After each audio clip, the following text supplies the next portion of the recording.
Pagod ka na ba sa luma mong vacuum na mabigat at nakakainis dahil sa dami at haba ng mga cords? Ito na ang X3 Max. Malakas, matibay at sobrang convenient sa pang-araw-araw na paglilinis mo. Unang tingin pa lang, ang eleganteng design nito ay sobrang gaan at dali gamitin. Kahit sahig, sofa o mas mataas na shelves, hindi ka mahihirapan. May green laser beam siyang sobrang wide, 140 degree angle. Kaya kita mo lahat ng alikabok, kahit yung microdust na nakatago. Abot pa hanggang 15 centimeters, kaya wala talagang lusot. Ang lakas ng motor, 250 watts. Pero ang pinaka nagustuhan ko, kahit matagal gamitin, hindi umiinit. Consistent yung higop, walang kahirap-hirap. May extension wand na nababalik, kaya hindi mo na kailangan yung muko para maglinis sa ilalim ng kama o sofa. Talagang save sa likod. Tingnan mo kung gaano karaming alikabok ang nahihigop sa mga tagong sulok.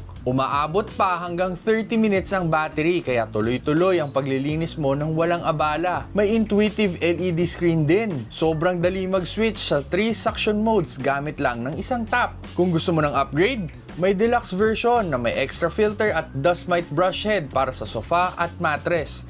Perfect ito para sa mga may alagang hayop o madaling tamaan ng allergies. Para sa akin, sulit talaga ang X3 Max. Premium pero sobrang handy at madaling gamitin. Subukan mo na ngayon. Nandyan lang sa baba yung link.